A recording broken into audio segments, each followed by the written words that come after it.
Istriku ini? membuang kado dari ibuku ke Jangan, tempat Nak. sampah karena dianggap Itu pemberian murahan nenek dan moyang memalukan. kita. Dia Clarissa, tidak tahu kalau di dalam apa yang kotak kamu kayu lakukan? apak itu ada cek senilai 50 miliar dan miliar sertifikat dan perkebunan sertifikat Anda. perkebunan sawit Semuanya terbesar sudah di provinsi selesai. ini. Sekarang, Ibu, saat dia tahu kenapa? siapa ibuku sebenarnya, apakah mohon, penyesalannya Mas. masih ada Jangan harganya setelah pergi. aku menjatuhkan Aku talak sangat tepat di malam menyesal. pertama? Tidak ada Sebelum gunanya melanjutkan lagi. ceritanya, Aku sudah mari muak. tuliskan di komentar Selamat tinggal. dari mana kamu menonton video ini. Semoga yang sudah subscribe channel Hakikat Kisah, kami doakan dimudahkan urusannya, dilancarkan rezekinya, disehatkan badannya, dan dikabulkan semua doanya.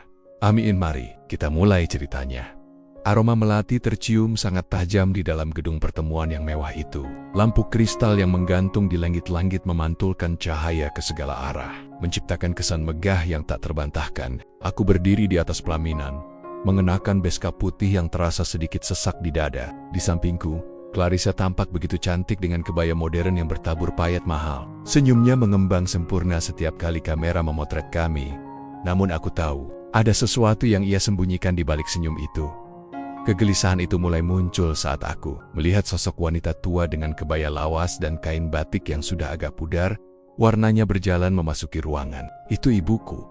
Beliau datang jauh-jauh dari kampung dengan wajah yang penuh binar kebahagiaan. Tangannya yang kasar karena bertahan-tahan bekerja di ladang menggenggam erat sebuah bungkusan kecil yang dibalut kertas kado sederhana. Aku ingin turun dari pelaminan dan memeluknya. Tapi Clarissa tiba-tiba mencengkeram lenganku dengan kuat.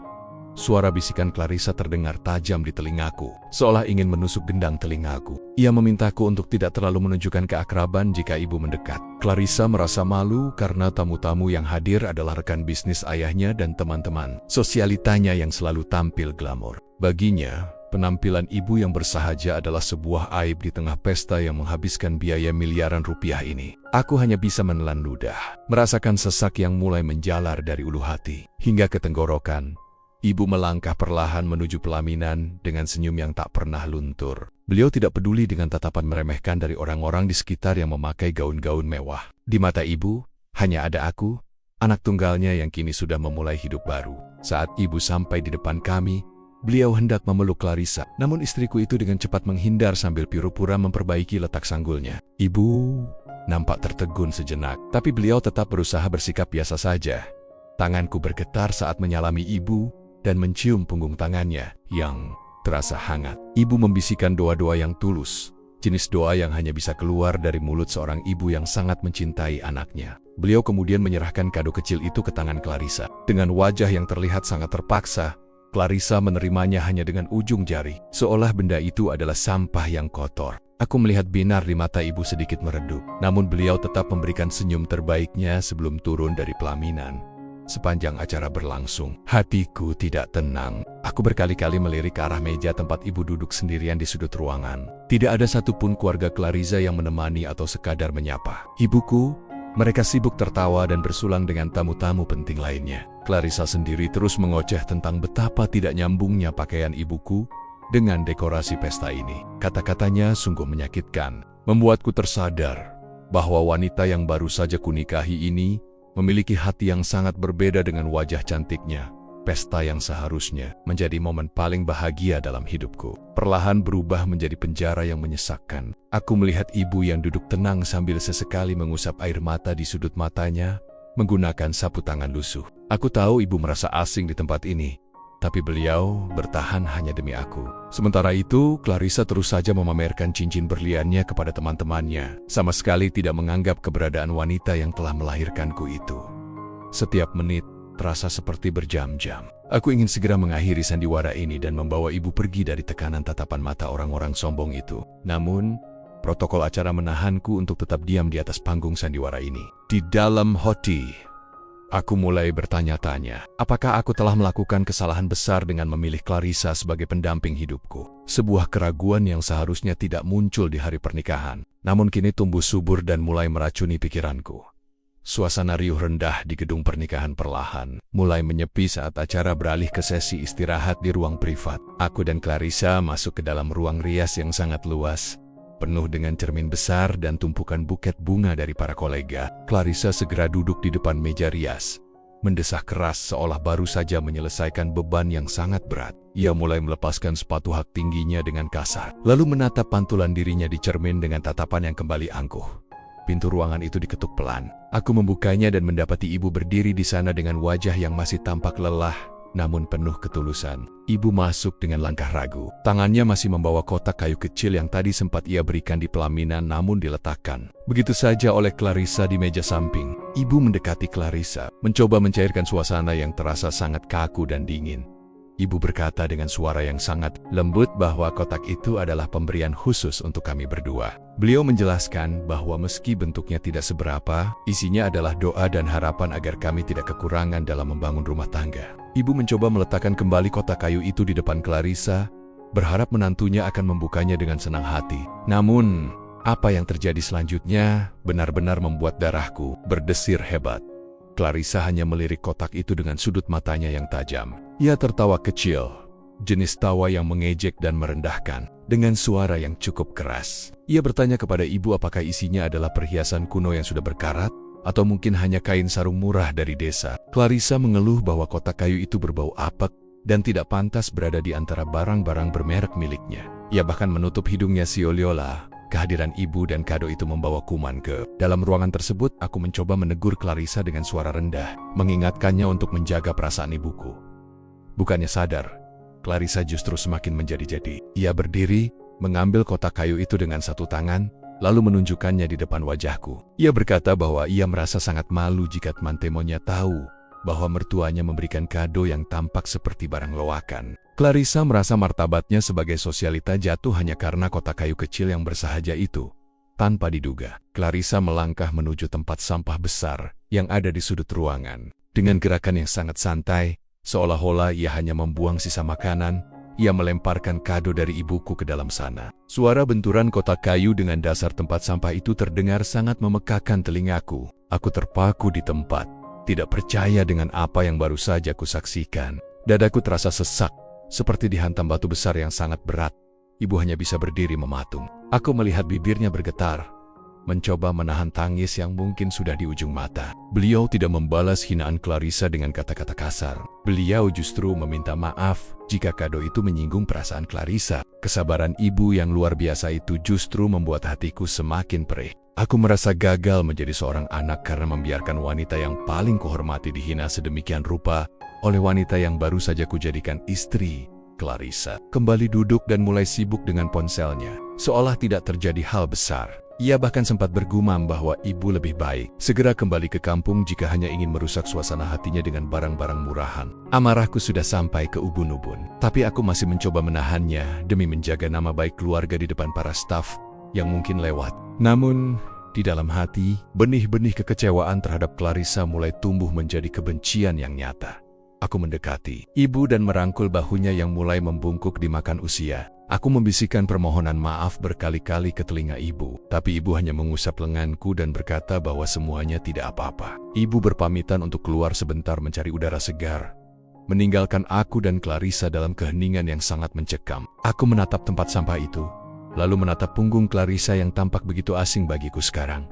Malam itu, di tengah kemewahan yang seharusnya kami nikmati, aku merasa menjadi orang yang paling miskin di dunia. Aku sadar bahwa kecantikan Clarissa hanyalah topeng yang menutupi kebusukan hatinya. Sementara itu, kado dari ibu yang dibuang itu tetap tergeletak di antara sampah, menyimpan sebuah rahasia besar yang belum diketahui oleh siapapun di ruangan itu. Aku bersumpah dalam hati, aku tidak akan membiarkan penghinaan ini berlalu begitu saja, tanpa ada balasan yang setimpal. Malam semakin larut, namun ketegangan di antara kami bukannya mereda, justru semakin memuncak. Setelah acara selesai, kami pindah ke kamar penthouse hotel mewah yang sudah dipesan untuk malam pertama. Ibu juga menginap di hotel yang sama, namun di kamar standar yang letaknya cukup jauh dari kamar kami. Aku baru saja hendak melepas lelah saat Clarissa tiba-tiba melemparkan tas mahalnya ke atas tempat tidur dan mulai mengomel panjang lebar tentang betapa memalukannya kehadiran ibuku sepanjang hari itu. Mengeluh bahwa bau minyak kayu putih dari ibu membuatnya pusing dan tidak nyaman. Clarissa bahkan dengan lantang mengatakan bahwa ia tidak ingin melihat wajah ibu lagi besok pagi di meja sarapan karena ia sudah mengundang teman-teman geng sosialitanya untuk makan bersama. Dengan nada yang sangat kasar, ia memintaku untuk menyuruh ibu pergi dari hotel malam itu juga. Aku terperangah, menatap istriku dengan pandangan tidak percaya karena permintaannya sudah sangat tidak manusiawi. Aku mencoba memberi, pengertian bahwa ini sudah tengah malam dan ibu sudah sangat lelah setelah perjalanan panjang dari desa. Namun Clarissa justru berteriak dan mengatakan bahwa ia tidak peduli. Ia mengancam akan membuat keributan di depan staf hotel jika aku tidak segera mengeluarkan ibu dari lingkungan hotel tersebut. Ia merasa rumah tangga kami akan sial jika memulai hari pertama dengan kehadiran orang yang membawa kesan miskin dan kumuh. Melihat keras kepalanya Clarissa, aku akhirnya memilih untuk mengalah demi menghindari keributan yang lebih besar. Dengan hati yang hancur, aku menuju kamar ibu di sana. Aku melihat ibu sedang duduk di tepi ranjang sambil memijat kakinya yang bengkak. Saat aku menyampaikan maksudku dengan bahasa yang sangat halus, ibu hanya tersenyum getir. Beliau seolah sudah paham bahwa kehadirannya tidak diinginkan oleh menantunya sendiri. Tanpa sepatah kata protes pun, ibu mulai merapikan pakaiannya kembali ke dalam tas kain yang sederhana. Aku merasa menjadi anak yang sangat durhaka saat mengantar ibu keluar menuju lobi hotel. Di bawah lampu jalan yang temaram, aku memesankan taksi untuk membawa ibu ke sebuah penginapan kecil yang lebih manusiawi di dekat stasiun. Saat ibu masuk ke dalam taksi, beliau menggenggam tanganku dan berpesan agar aku sabar menghadapi istriku. Bukannya marah karena diusir, ibu justru mengkhawatirkan kebahagiaanku. Air mataku nyaris tumpah saat melihat taksi itu menjauh dan menghilang di kegelapan malam. Aku kembali ke kamar hotel dengan perasaan hampa dan kemarahan yang tertahan. Di dalam kamar, Clarissa sudah tampak santai menggunakan masker wajah sambil menonton televisi, seolah tidak baru saja melakukan hal yang sangat kejam. Ia bahkan tidak bertanya di mana aku menempatkan ibu, atau apakah ibu aman di luar sana. Baginya, ibu hanyalah gangguan yang sudah berhasil disingkirkan. Aku mulai menyadari bahwa wanita yang ada di hadapanku ini bukanlah orang yang tepat untuk menemani sisa hidupku. Pagi harinya, suasana di kamar hotel terasa sangat dingin meski matahari sudah mulai naik. Clarissa sedang sibuk di kamar mandi, mempersiapkan diri untuk pertemuan sarapannya yang megah. Aku teringat kembali pada kado ibu yang dibuang Clarissa di ruang rias gedung kemarin. Ada sesuatu yang mendorongku untuk kembali ke sana sebelum petugas kebersihan mengosongkan tempat sampah tersebut. Aku bergegas turun dan beruntung ruangan itu belum sepenuhnya dibersihkan.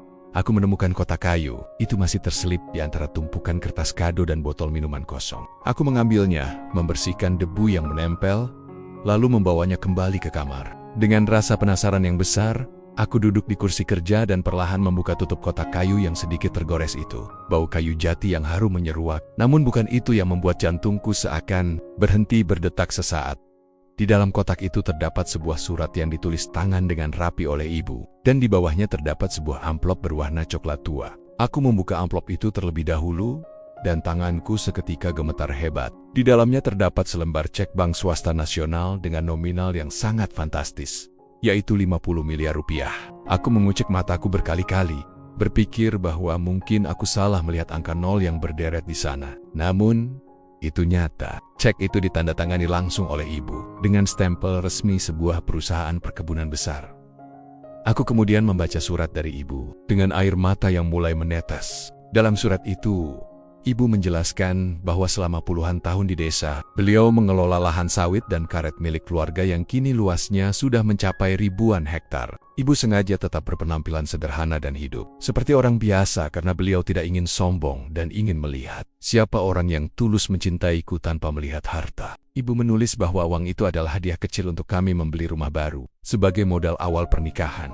Selain cek tersebut, ada juga beberapa sertifikat kepemilikan aset bangunan di pusat kota yang nilainya tentu jauh lebih besar dari uang tunai tersebut. Aku terduduk lemas, menyadari betapa hebatnya ibuku dalam menyembunyikan kekayaannya demi mendidikku menjadi pria yang mandiri. Sementara itu, Clarissa yang selama ini memuja kemewahan, justru membuang harta karun ini ke tempat sampah hanya karena bungkusnya yang terlihat tidak menarik.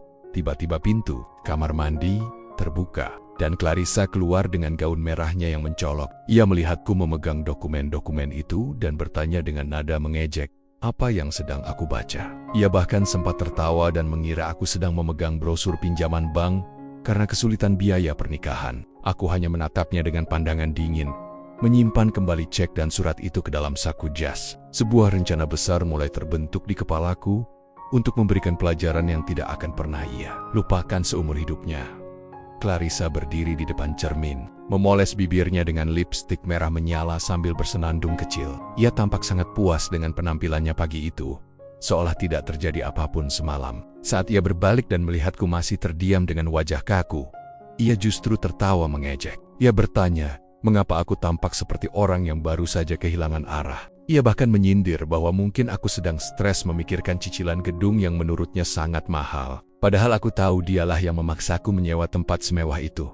Aku berdiri perlahan, mendekatinya dengan tatapan yang belum pernah ia lihat sebelumnya. Aku mengeluarkan kotak kayu yang tadi kuambil dari tempat sampah dan meletakkannya dengan suara keras di atas meja riasnya. Clarissa terlonjak kaget.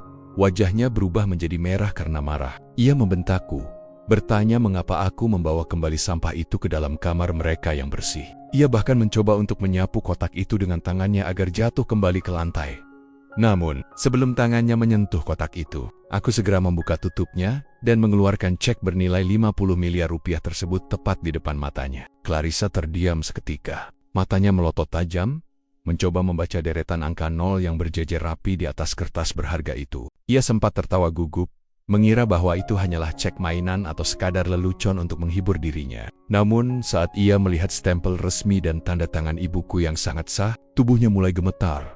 Aku mengeluarkan surat wasiat dan sertifikat aset lainnya, membacakan isinya dengan suara lantang yang bergema di seluruh ruangan. Aku menjelaskan kepadanya bahwa wanita yang ia usir tadi malam, wanita yang ia hina karena bau minyak kayu putihnya, adalah pemilik salah satu perusahaan perkebunan sawit terbesar di provinsi ini. Aku menceritakan bahwa ibu sengaja datang dengan pakaian sederhana, hanya untuk melihat apakah menantunya memiliki hati yang tulus, atau hanya mencintai hartaku saja.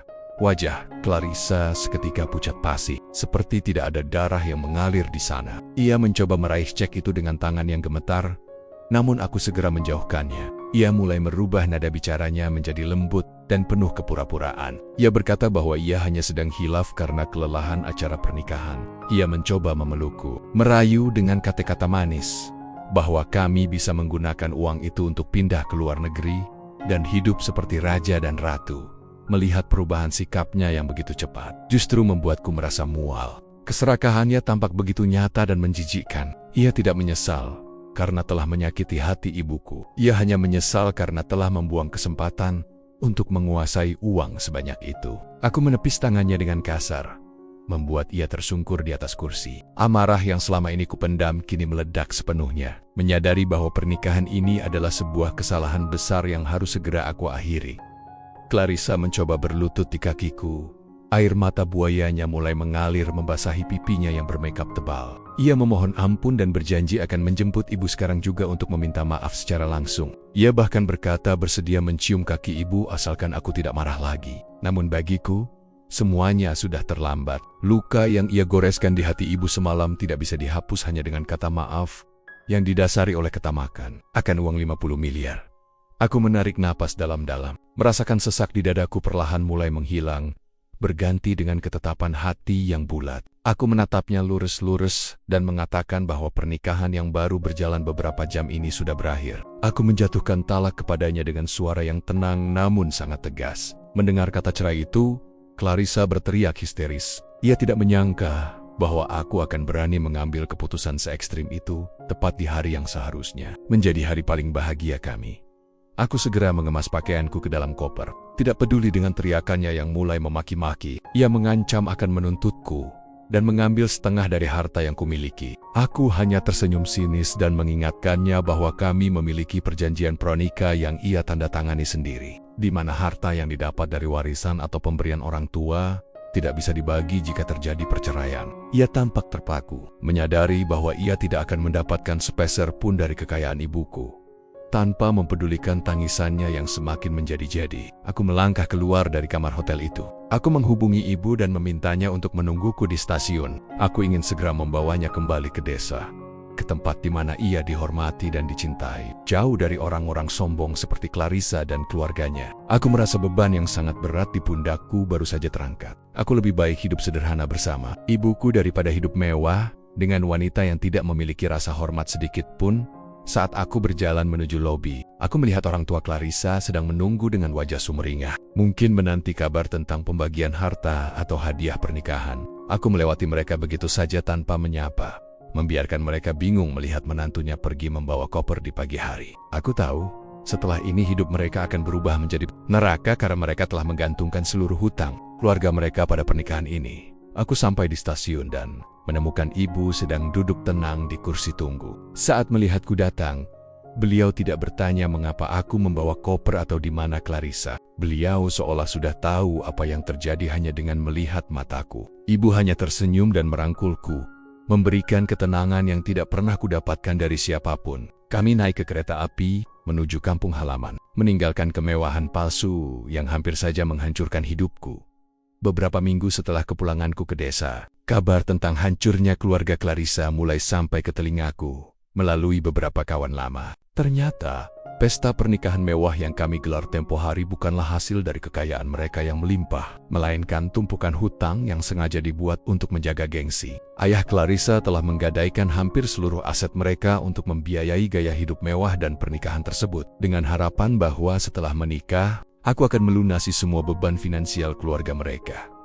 Rencana mereka berantakan total saat aku menjatuhkan talak dan memutus semua akses komunikasi. Tanpa uang 50 miliar dari ibuku, keluarga Clarissa kini dikayarkan oleh para penagih hutang yang tidak kenal ampun. Aku mendengar bahwa rumah mewah mereka yang selama ini menjadi kebanggaan kini telah disita oleh bank. Clarissa yang terbiasa tidur di kasur empuk dan ruangan berpendingin udara, kini harus merasakan panasnya kontrakan sempit di pinggiran kota yang kumuh. Clarissa sempat mencoba menghubungiku berkali-kali melalui nomor baru, mengirimkan pesan-pesan penuh permohonan yang kemudian berubah menjadi makian saat aku tidak membalasnya. Ia bahkan mencoba mendatangi kantor lamaku. Namun aku sudah mengundurkan diri untuk fokus membantu ibu mengelola perkebunan di desa. Teman-teman sosialitanya yang dulu selalu memujinya, kini berbalik menghina dan menjauhinya. Di dunia mereka, orang tanpa uang adalah orang yang tidak layak untuk diajak bicara. Kehancuran itu semakin lengkap saat ayah Clarissa jatuh sakit karena stres yang berkepanjangan. Namun mereka tidak memiliki biaya untuk pengobatan yang layak. Clarissa terpaksa menjual tas-tas bermerek dan perhiasan terakhirnya hanya untuk membayar tagihan rumah sakit dan makan sehari-hari. Wanita yang dulu membuang kado berharga ke tempat sampah itu kini harus mengais sesesa harga dirinya demi bisa bertahan hidup. Ia telah kehilangan segalanya, mulai dari harta status sosial hingga harga diri di mata orang-orang yang dulu ia banggakan. Setahun telah berlalu sejak kejadian di gedung pernikahan itu. Kehidupanku di desa jauh lebih tenang dan penuh berkah. Aku membantu ibu mengembangkan usaha perkebunan kami menjadi lebih modern, dan kami sering mengadakan kegiatan amal untuk masyarakat sekitar. Ibu tampak jauh lebih bahagia dan awet muda karena tidak lagi memikul rahasia besar sendirian. Kami hidup dalam kecukupan tanpa harus pamer, karena bagi kami, kekayaan sejati adalah ketenangan hati dan rasa hormat kepada sesama manusia.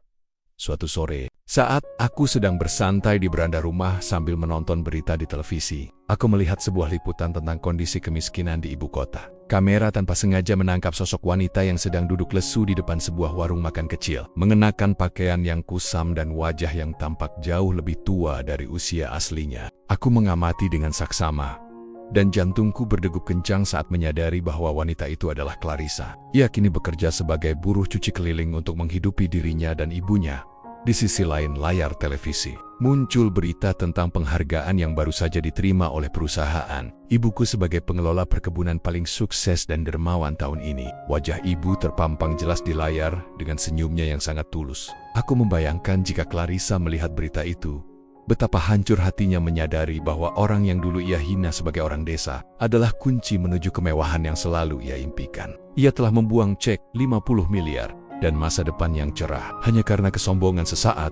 Clarissa kini hidup dalam bayang-bayang penyesalan yang tidak akan pernah berakhir. Setiap kali ia melihat kemewahan di sekitarnya, ia akan selalu teringat pada kotak kayu kecil yang ia lempar ke tempat sampah. Ia harus menjalani sisa hidupnya dengan bekerja keras hanya untuk sesuap nasi, sementara ia tahu bahwa seharusnya ia bisa hidup bak ratu jika saja ia memiliki sedikit rasa hormat kepada orang tuaku. Penyesalan itu menjadi hukuman yang lebih berat daripada kemiskinan itu. Sendiri, aku mematikan televisi dan menghampiri ibu yang sedang menyiram bunga di halaman. Aku memeluknya erat, bersyukur karena Tuhan telah menyelamatkanku dari orang yang salah. Ibu hanya tersenyum dan mengusap kepalaku. Sebuah sentuhan yang jauh lebih berharga daripada cek miliaran rupiah manapun. Kami melangkah masuk ke dalam rumah, meninggalkan masa lalu yang pahit dan menyambut masa depan yang penuh dengan kedamaian. Cerita tentang Clarissa telah selesai dalam hidupku, namun penderitaannya baru saja dimulai.